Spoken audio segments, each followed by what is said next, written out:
नमस्कार, मी गिरीश निकम. बातमीचा 7-12 या बुलेटिनमध्ये आपल्या सर्वांचं स्वागत. आणि बुलेटिनच्या सुरुवातीलाच बातमी आहे, एक धक्कादायक बातमी कोल्हापूरमधून. मोक्कातील आरोपीला अगदी चक्क दुग्धाभिषेक घातल्याचा प्रकार समोर आलेला आहे. कारागृहातून सुटताच मिरवणुकीनं या आरोपीचं स्वागत करण्यात आले. नागाळा पार्कातील सूर्यवंशी टोळीचा हा सगळा प्रताप आहे. आरोपीच्या सुटकेचे रील देखील सोशल मीडियावर व्हायरल झाले होते. या प्रकरणी आता 7 जणांवर गुन्हा दाखल करण्यात आला आहे. 4 पोलिसांनी अटक केली.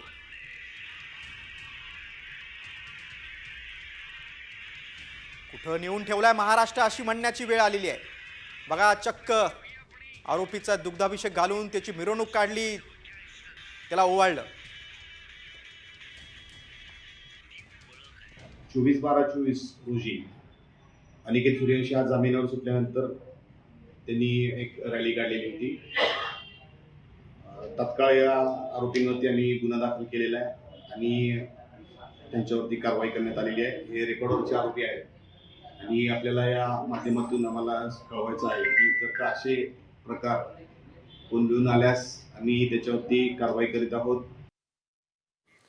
राजकीय बातम्यांकडे, राजकीय वर्तुळातील एक महत्त्वाची बातमी. अजित पवार गटाकडून राजकीय भूकंपाची तयारी सुरू असल्याचं समोर आलंय. कारण अजित पवारांच्या राष्ट्रवादीचे प्रदेशाध्यक्ष सुनील तटकरेंनी शरद पवारांच्या खासदारांना संपर्क केल्याचा दावा आमदार जितेंद्र आव्हाड यांनी केलाय. रोहित पवारांनी देखील असा दावा केलाय की दिल्लीत संसदेच्या अधिवेशनादरम्यान खासदारांशी संपर्क साधल्याचा दावा या दोन्ही आमदारांनी केलाय.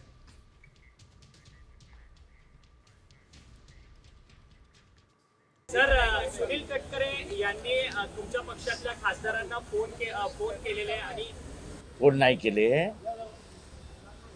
ते पार्लमेंटमध्ये भेटले, खासदारांना म्हणाले की तुम्ही बापाला आणि मुलीला बाजूला ठेवा आणि या आमच्याकडे. आता एकीकडे म्हणायचं दैवत आहे, देव आहे, देवाऱ्यात आहेत आणि काय मला कळत नाही. लोकांच्या मनात काय उलटं सुलटं चालू असतं तेच कळत नाही. पक्ष घेतला ठीक आहे, निशाणी घेतली ठीक आहे, आता आमचे खासदार म्हणून पळवा. खासदारांच्या बाबतीत बोलायचं झालं तर जेव्हा पार्लमेंट दिल्लीला चालू होतं तेव्हा अशा प्रकारचा संपर्क तटकरे साहेबांनी केला अशी नक्कीच चर्चा आहे. त्यामुळे कितीही तिथनं प्रयत्न झाला, संपर्क झाला तरी खासदार असू द्या नाही तर आमदार असू द्या, त्या बाबतीत कुठलाही वेगळा निर्णय घेतील असं मला वाटत नाही. आम्ही सर्वजण आदरणीय पवारसाहेबांच्या मार्गदर्शनाखाली काम करणारे लोक आहोत. पवारसाहेब जे सांगतील ते आम्ही करणार आहोत. तर दुसरीकडे अजित पवार गटाकडून संपर्क केल्याचा जो दावा आहे तो पवारांच्या राष्ट्रवादीचे खासदार अमर काळे यांनी देखील दुरोजार दिलेला आहे. कारण अजित पवारांच्या राष्ट्रवादीचे पदाधिकारी सोनिया दुहान यांनी 7 खासदारांना संसद अधिवेशन काळात संपर्क केल्याची माहिती काळे यांनी दिली. तर प्रफुल्ल पटेलांना मंत्रिपद मिळावं यासाठी खासदार फोडण्याचे प्रयत्न सुरू असल्याचा आरोप संजय राऊतांनी केलाय. सोनिया दुहानकडनं राष्ट्रवादी काँग्रेस पक्षाच्या 7 लोकांना, आमच्या प्रत्येकाला इंडिव्हिज्युअल त्यांनी कॉन्टॅक्ट करण्याचा प्रयत्न केला. मागच्या सेशनमध्ये, मागच्या अधिवेशनामध्ये त्या प्रत्येकासोबत संपर्कामध्ये होत्या आणि पुढच्या काळामध्ये आपण अजित पवार गटासोबत गेलो पाहिजे अशा पद्धतीने त्यांनी मनधरणी करण्याचे प्रयत्न आमच्या 7 खासदारांचे केले. आता पुढच्या काळामध्ये जर तुम्हाला पुन्हा निवडून यायचं असेल, तुमचं पॉलिटिकल फ्युचर तुम्हाला जर पुन्हा हे करायचं असेल, तर स्टेबल करायचं असेल, तर तुम्ही अजित पवारांसोबत गेले पाहिजे अशा पद्धतीचं त्यांनी आमच्या 7ही लोकांना बोलून कन्व्हिन्स करण्याचा प्रयत्न केला. जोपर्यंत खासदार फुटत नाहीत, पवारसाहेबांचे खासदार फोडले जात नाहीत, तोपर्यंत अजित पवार गटाला केंद्रामध्ये मंत्रिपद मिळणार नाही. आणि हे मंत्रिपद प्रफुल्ल पटेल यांना हवं आहे. प्रफुल्ल पटेल यांना सांगण्यात आलेलं आहे, जो केंद्रामध्ये मंत्रिपद मिळवण्यासाठी जो कोटा आहे खासदारांचा तो तुम्ही पूर्ण करा. आणि म्हणून पवार साहेबांचे खासदार फोडण्याचे कसोशीनं प्रयत्न सुरू आहेत. पण हा नीच आणि निर्लज्जपणा. पुढच्या बातमीकडे, सरपंच हत्या प्रकरणी आक्रमक भूमिका घेणाऱ्या भाजपचे आमदार सुरेश धस यांच्यावर ओबीसी नेते लक्ष्मण हाकेंनी जोरदार हल्लाबोल केलाय. धनंजय मुंडे आणि वाल्मिक कराड यांना संतोष देशमुख प्रकरणात अडकवलं जातंय असा आरोप हाकेंनी केलाय. अंतरवालीत गोळीबार झाला त्यावेळी गँग ऑफ बीड दिसलं नाही का असा सवाल देखील हाकेंनी विचारलाय. तसंच सुरेश धस यांनी देवस्थानाच्या जमिनी हडपल्याचा गंभीर आरोपही हाकेंनी केलाय. आणि एक नेता आरक्षणाच्या आंदोलनातनं अपघातानं नेता झाला. आणि त्याचा जो चन्ना टन्ना ही जी भाषा होती त्याची भाषा अण्णानं घेतली. अरे सुरेश धस, तुम्ही आमदार झाला राव. तुम्ही ज्यावेळी अंतरवली सराटीमध्ये गोळीबार झाला, माझ्या पोलीस भगिनींवरती विनयभंग झाला त्यांच्या बाबतीमध्ये, बीड शहरामध्ये ओबीसींची घरं जाळण्यात आली, त्यावेळी बीड जिल्ह्यातला गँग्स ऑफ बीड या सुरेश धसाला दिसले नव्हते का? फडणवीस साहेब, तुमचा पक्ष एका विचाराचा पक्ष आहे. तुमचा पक्ष प्रभू रामचंद्राचं नाव घेऊन राजकारण करतो. हाच सुरेश धस नावाचा तुमच्या पक्षाचा आमदार प्रभू रामचंद्राच्या नावावरची जमीन सुद्धा हडप करतो. शंभू महादेवाच्या नावाचा उतारा सुद्धा हडप करतो. दुसरीकडे आमदार अमोल मिटकरी यांनी देखील सुरेश धस यांच्यावर गंभीर आरोप केलेले आहेत. हत्येआधी 2 दिवस धस कराडच्या संपर्कात होते. वेळ आली की सगळं बाहेर काढण्याचा इशारा मिटकरींनी दिलाय. तर देवस्थानाच्या जमिनी कुणी हडप केल्या आहे, काढलं तर धागेदोरे आष्टीपर्यंत जातील असा इशारा आमदार मिटकरींनी दिलाय. देवस्थानच्या काही जमिनी 8 हिंदू व 2 मुस्लिम देवस्थाने अशी एकूण 1421 कोटी रुपये किमतीची 485 एकर जमीन विविध अधिकाऱ्यांशी संगनमत करून कोणी हडप केली याचं उत्तर आम्ही नक्कीच देऊ, पण ती आता वेळ नाही. आमचं एवढंच आहे की हमाम में सब नंगे होते हैं. आपलं एक बोट दुसरीकडे असताना 4 बोटं आपल्याकडे असतात, एवढंच त्यांनी लक्षात ठेवावं. आता दमानी यांच्या आरोपांकडे. राज्यात सध्या सरपंच हत्या प्रकरणावरून राजकारण तापलेलं आहे. अशातच वाल्मिक कराड आणि ओबीसी नेते लक्ष्मण हाकेंच्या संबंधांबाबत सामाजिक कार्यकर्त्या अंजली दमानी यांनी एक सूचक ट्विट केलंय. कराड सोबत हाके जेवण करतानाचा फोटो दमानिया यांनी पोस्ट केलेला आहे. आणि या बीड सरपंच हत्या प्रकरणावरून ओबीसी आंदोलक लक्ष्मण हाकेंनी वारंवार मनोज जरांगे पाटलांवर देखील हल्लाबोल केलेला आहे. मात्र आता कराड आणि हाके यांचे संबंध असल्याचा एक फोटोच दमानीनं ट्विट केला. त्यात एकत्र जेवण करतानाचं दिसतंय.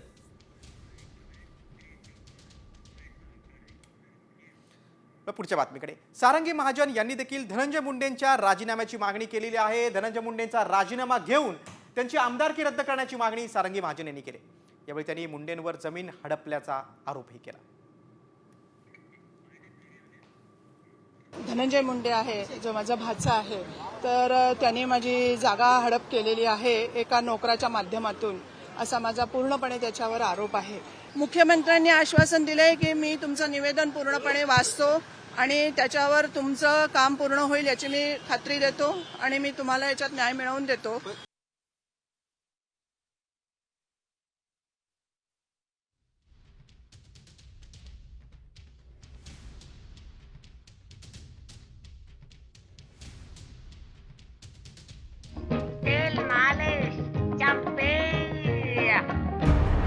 महाराष्ट्रात टक्कल व्हायरसचं थैमान.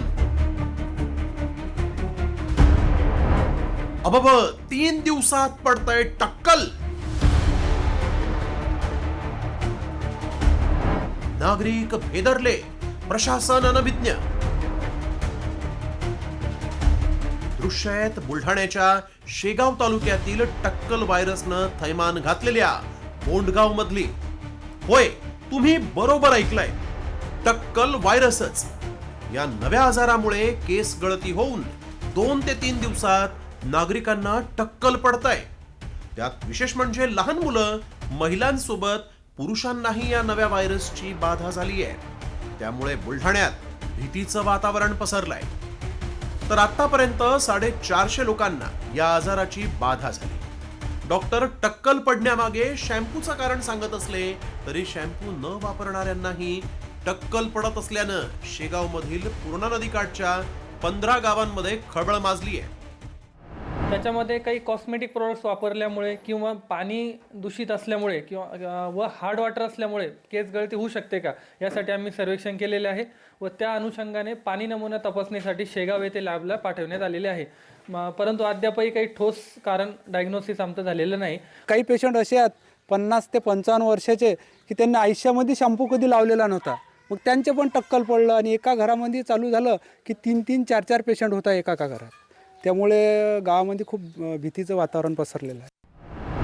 दिवसेंदिवस या टक्कल व्हायरसमुळे बाधित होणाऱ्यांची संख्या वाढत चालली आहे. तर आरोग्य विभागानं सर्वेक्षण करण्यापलीकडे काहीही केलं नसल्याचा आरोप ग्रामस्थांनी केलाय. मात्र नागरिकांना टक्कल पडण्यामागे दूषित पाणी असल्याचाही एक मतप्रवाह आहे. पूर्णा नदीकाठच्या परिसरातील दूषित पाण्यामुळे किडनीच्या आजारानं हजारो बळी.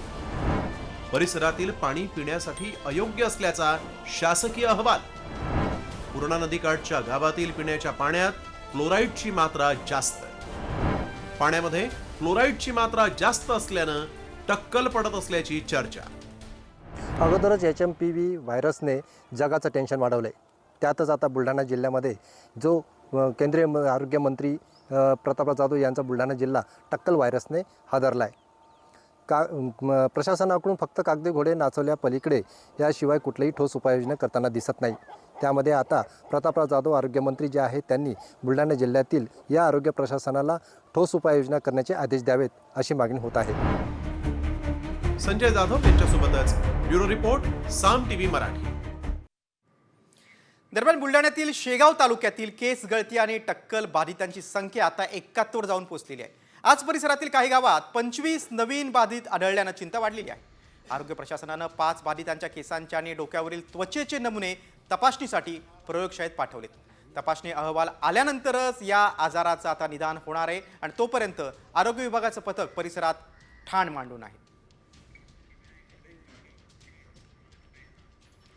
तर दुसरीकडे टक्कल व्हायरसच्या त्या राज्याच्या आरोग्य विभागानं देखील गंभीर दखल घेतलेली आहे. आरोग्य उपसंचालक आणि वैद्यकीय पथक बुलढाण्यातील गावात पाठवल्याची माहिती आरोग्यमंत्री प्रकाश आबिटकर यांनी दिली. वस्तुस्थिती पाहून उपाययोजना करण्यात येतील असं देखील आरोग्यमंत्र्यांनी स्पष्ट केलंय. त्या गावातील जो काय प्रकार आहे त्या प्रकाराची वस्तुस्थिती समजून घेतली पाहिजे. आज पेपरमधून ज्या बघितलेल्या बातम्या आहेत त्या बघितल्यानंतर मी स्वतः डेप्युटी डायरेक्टरना सांगितलंय की प्रत्यक्षामध्ये स्पॉट व्हिजिट करा. त्या संबंधित जे काय पेशंट्स असतील किंवा जे संबंधित व्यक्ती असतील त्या व्यक्तींच्या बरोबर डायलॉग केल्यानंतर आणि आमच्या आरोग्य विभागाच्या टीमच्या माध्यमातून योग्य ते ओपिनियन त्यांच्याकडून येईल. खरं म्हणजे एखाद्या गोष्टीबद्दल वस्तुस्थिती माहिती करून घेणं आणि मग त्याच्यावरती अधिक चांगल्या पद्धतीने बोलणं बरं होईल. डेप्युटी डायरेक्टर आणि आमची सगळी मेडिकल विभागाची टीम तिथे गेलेली आहे. ती अतिशय चांगल्या पद्धतीने त्याच्याबद्दल माहिती घेईल. आता पुढच्या बातमीकडे. बीड सरपंच हत्या प्रकरणातील आरोपींना मदत करणारे आता पोलिसांच्या रडारवर आहेत. या आरोपींना फरार होण्यासाठी मदत करणाऱ्यांचा पोलिसांकडून शोध घेतला जातोय. आरोपींना कोणी पैसे पुरवले, राहण्यासाठी कुणी मदत केली याचा पोलीस शोध घेत आहेत. दरम्यान वाल्मिक कराडनं शरण येण्यासाठी वापरलेली गाडी पोलिसांनी जप्त केली. तर सुदर्शन घुले, सुधीर सांगळे, कृष्णा आंधळे यांना फरार होण्यास मदत केल्यावरून डॉक्टर संभाजी वायभसेसह त्याच्या पत्नीची विशेष तपास पथकानं 2 दिवस चौकशी केली.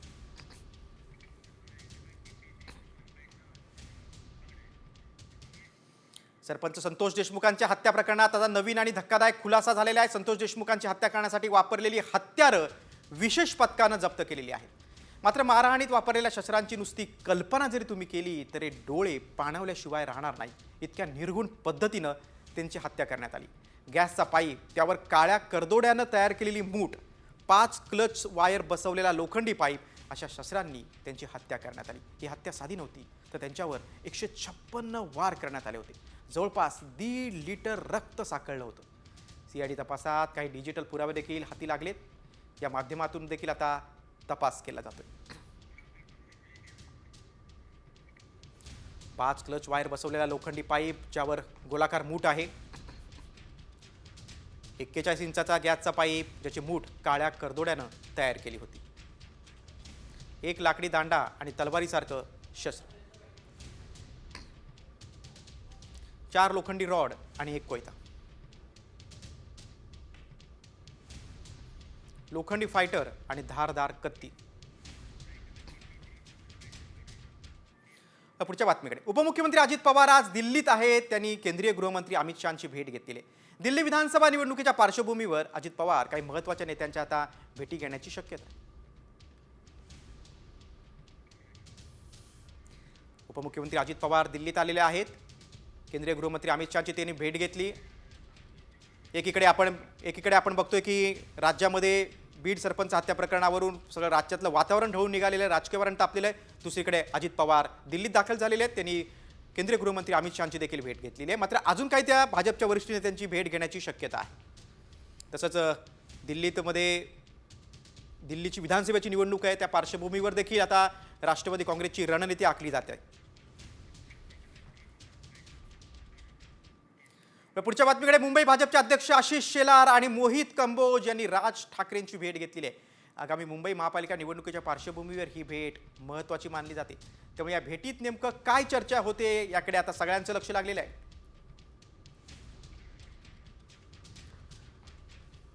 राज ठाकरे आता महायुतीत जाणार का याची उत्सुकता आहे, कारण विधानसभा निवडणुकीत मनसेची कामगिरी शून्य होती. मात्र लोकसभेला मनसेनं महायुतीला पाठिंबा दिला होता. महाराष्ट्राचा सैराट होतोय का असा प्रश्न आता उपस्थित होतोय, कारण प्रेम प्रकरणातून सख्ख्या चुलत भावानं बहिणीला डोंगरावरून ढकलून तिची हत्या केल्याची धक्कादायक घटना संभाजीनगरमध्ये घडली होती.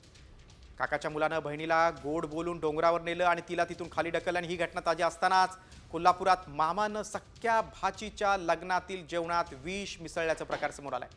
पन्हाळ्याच्या उतरे गावात हा धक्कादायक प्रकार घडलेला आहे. भाचीनं गावातील मुलासोबत पळून जाऊन लग्न केल्याच्या रागातून मामाने कृत्य केलंय. महेश पाटील असं मामाचं नाव आहे. पन्हाळा पोलीस आता त्याचा शोध घेतात. जेवणात विष टाकल्याचा प्रकार आचाराच्या त्वरित लक्षात आल्यामुळे मोठा अनर्थ टळला. पुढची बातमी आता पुण्यातून. पुण्यात IT कंपनीच्या पार्किंगमध्ये शुभदा केदारे या तरुणीची तिच्याच सहकार्यानं कोयत्यानं वार करून हत्या केली होती. या प्रकरणात आता धक्कादायक माहिती समोर आली आहे. वडिलांच्या आजारपणाचं कारण सांगत शुभदानं आरोपी कृष्णाकडून 4 लाख रुपये उकळले होते. पण शुभदाच्या वडिलांना कोणत्याही आजार नसल्याचं कळल्यानं कृष्णा संतापला आणि त्यानं शुभदाकडे पैसे परत करण्याची मागणी केली आणि यातूनच वाद झाला आणि त्यानंतर कृष्णानं कोयत्यानं वार करून शुभदाची हत्या केली. सदर प्रकरणामधील जो आरोपी आहे त्यास पोलिसांनी ताब्यात घेतलेले असून भारतीय न्याय संहिता कलम 103(1) आणि भारतीय हत्यार कायदा 425 अन्वये पोलीस स्टेशन येरवडा या ठिकाणी गुन्हा दाखल करण्याचे काम चालू असून आता एक धक्कादायक आणि पालकांची चिंता वाढवणारी बातमी आहे. एका 8 वर्षीय विद्यार्थिनीचा हार्ट अटॅकनं मृत्यू झालेला आहे. 3रीच्या विद्यार्थिनीला शाळेतच हार्ट अटॅक आला. ही मुलगी शाळेत आली त्यावेळी तिची तब्येत चांगली होती. शिक्षिकेला पुस्तक दाखवण्यासाठी ही विद्यार्थिनी उभी राहिली, मात्र त्याच वेळी ती बेशुद्ध होऊन कोसळली. शिक्षिकेनं या विद्यार्थिनीला तातडीनं रुग्णालयात दाखल केलं, मात्र डॉक्टरांनी तिला मृत घोषित केलं. कर्नाटकच्या चामराजनगर येथील ही दुर्घटना आहे. देशातील लहान मुलांमध्ये आता हृदयविकाराच्या वाढत्या संख्येनं सर्वांनाच चिंतेत टाकलं. आतापर्यंत पालक मुलांच्या हृदयविकाराच्या झटक्याबद्दल निश्चिंत असायचे, पण आता अशा घटनांनी पालकही चिंतेत असल्याचं पाहायला मिळतं.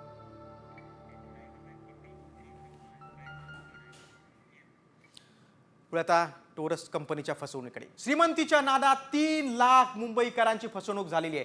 टोरेस कंपनीकडून 3 लाख मुंबईकरांना गंडा घालण्यात आलेला आहे. चांगल्या परताव्याच्या आमिषाला मुंबईकर बळी पडले. सुमारे हजारो कोटींची फसवणूक झाल्याची धक्कादायक माहिती आता तपासात समोर येते. फसवणुकीचा आकडा 8 ते 10 हजार कोटींपर्यंत जाऊ शकतो. फसवणुकीचं बिंग फुटताच पळण्याच्या तयारीत असलेल्या 3घांना पोलिसांनी अटक केलेली आहे. शिवाजी पार्क पोलिसांनी उझबेकिस्तानची रहिवासी असलेली जनरल मॅनेजर तानिया, संचालक सर्वेश सुर्वे आणि रशियन नागरिक असलेली स्टोअर मॅनेजर व्हॅलेंटिना गणेश या 3घांना अटक झाली आहे. कंपनीचा संस्थापक जॉन कार्टर आणि व्हिक्टोरिया हे दोघे युक्रेनला पसार झाल्याची माहिती मिळते.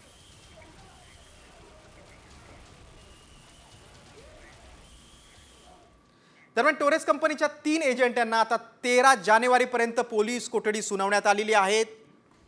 तानिया, सर्वेश सुर्वे आणि व्हॅलेंटिना अशी त्यांची नावं आहेत. त्यांच्याकडून दागिने आणि रोख रक्कम जप्त करण्यात आली आहे. दरम्यान कंपनीचे संस्थापक, संचालक, मुख्य कार्यकारी अधिकारी CA यांचा शोध सुरू आहे.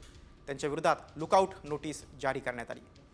टोरेस कंपनीकडून ग्राहकांना 500 कोटींचा गंडा घालण्यात आलेला आहे.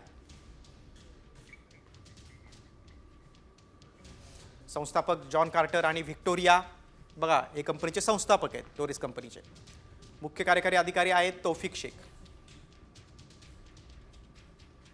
CA अभिषेक गुप्ता.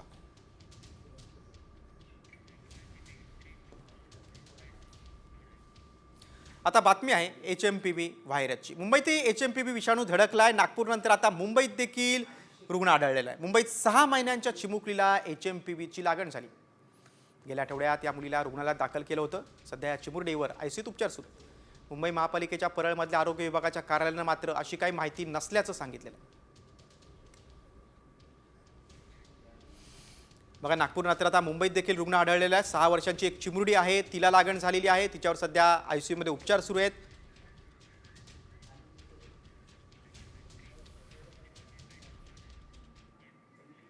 दरम्यान HMPV विषाणूनं चीनमध्ये थैमान घातलंय. ज्या कोरोनाचा जन्म चीनमध्ये झाला तिथेच आता HMPV विषाणूनं धुमाकूळ घातलाय. फक्त 10 दिवसांमध्ये चीनच्या रुग्णसंख्येत 529% वाढ झालेली आहे. वुहानमध्ये सर्व शाळांना सुट्टी जाहीर करण्यात आलेली आहे. रुग्णसंख्येत वाढ झाली असली तरी देखील चीन लपवाछपी करते. चीननं अधिकृत कोणतीही माहिती अद्याप दिली नाही. त्यामुळे जागतिक आरोग्य संघटनेने चीनकडून आता तातडीनं HMPV संदर्भात एक अहवाल मागवलाय.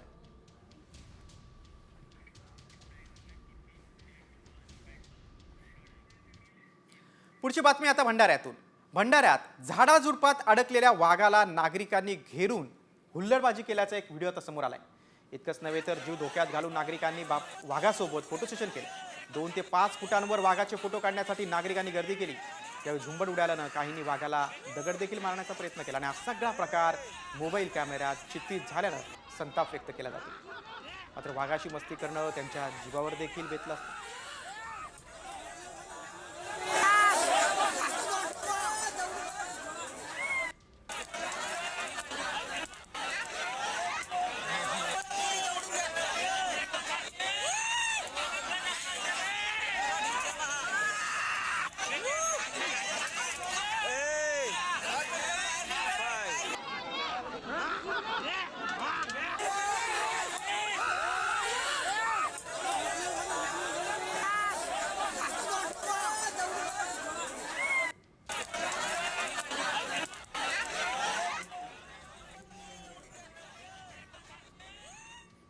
आपण भंडाऱ्यात पाहिलं की अगदी हुल्लडबाजी होत असताना एक वाघ शांतपणे बसला होता. तर तिकडे केरळमध्ये मात्र एक हत्ती चांगला संतापला होता. एका उत्सवादरम्यान हत्ती रागावल्याचं पाहायला मिळालेलं आहे. या रागावलेल्या हत्तीनं गर्दीतील एका व्यक्तीला थेट हवेत भिरकवल्याची घटना घडलेली आहे. केरळमधील मल्लपुरम जिल्ह्यातील पिपी अंगाडी मशिदीच्या उत्सवादरम्यान ही घटना घडलेली आहे. घटनेत 24 जण जखमी झाले. सोशल मीडियावर शेअर केलेल्या व्हिडिओमध्ये पुथी पांगडी उत्सवात सोन्याच्या पाट्यांनी सजलेले 5 हत्ती दिसत आहेत. गर्दीतील लोक त्याचं शूटिंग करतायत. त्या दरम्यान एका हत्तीला त्याचा राग आला आणि त्याने गर्दीतील एकाला चक्क हवेत भिरकावलं. हत्ती पिसाळल्यानं मात्र लोकांची पळापळ झाली. यात अनेक जण जखमी झाले.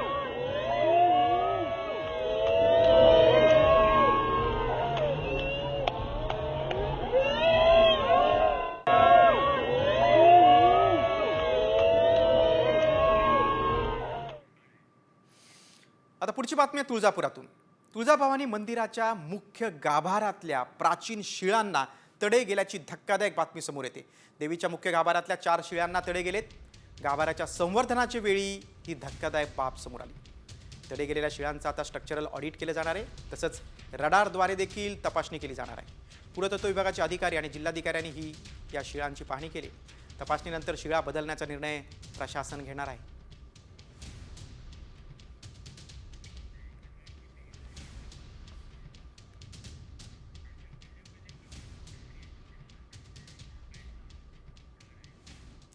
तुळजापूरनंतर आता पुढची बातमी पावसासंदर्भातील. विदर्भ वगळता संपूर्ण राज्यात आता पुढच्या 48 तासात म्हणजे 2 दिवसात पावसाचा इशारा देण्यात आलेला आहे. गेल्या 2 दिवसांपासून राज्यात पुन्हा एकदा थंडीचा जोर वाढलाय. किमान तापमानात घसरण झाली आहे.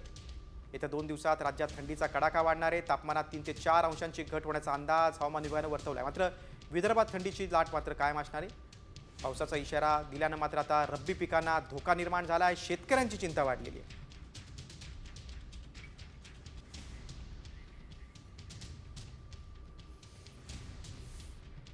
10 आणि 11 जानेवारीला राज्यात पावसाचा इशारा वेधशाळेनं दिला आहे. विदर्भ वगळता इतर राज्यात पावसाचा अंदाज आहे. 2 दिवसात राज्यात थंडीचा कडाका वाढणार आहे. तापमानात 3 ते 4 अंशांनी घट होणार आहे.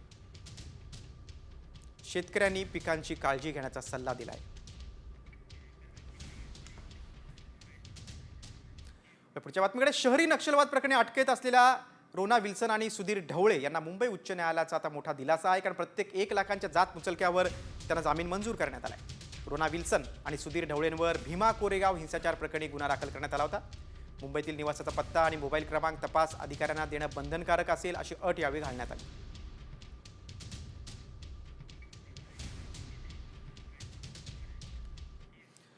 मुंबईचा पुरातन सांस्कृतिक वारसा, कला, इतिहास उलगडून दाखवणारे डॉक्टर भाऊ दाजी लाड संग्रहालयाचं नूतनीकरणानंतर आता लोकार्पण झालेलं आहे.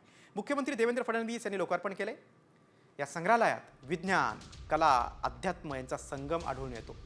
मातीची लघुशिल्पे, नकाशे, पाषाणावरून केलेली मुद्रांकने, छायाचित्र, दुर्मिळ पुस्तकं आदी विशेष आकर्षण आहे. 6 विविध भागांमध्ये संग्रहालयाची रचना करण्यात आलेली आहे. मुंबईचा इतिहास, औद्योगिक, कला, 19व्या शतकातील चित्र, संस्थापकांची दर्शनिका, कमलनयन बजाज मुंबई दर्शनिका आणि कमलनयन विशेष प्रदर्शन दर्शनिका यांचा या रचनेमध्ये समावेश आहे. जुन्या मुंबईचं वैभव तुम्हाला इथं पाहता येईल. भाऊ दाजी लाड संग्रहालयाचं हे असं नवरूप असणार आहे. त्यामुळे जुन्या मुंबईचं वैभव पाहण्यासाठी भायखळ्याला नक्की जा.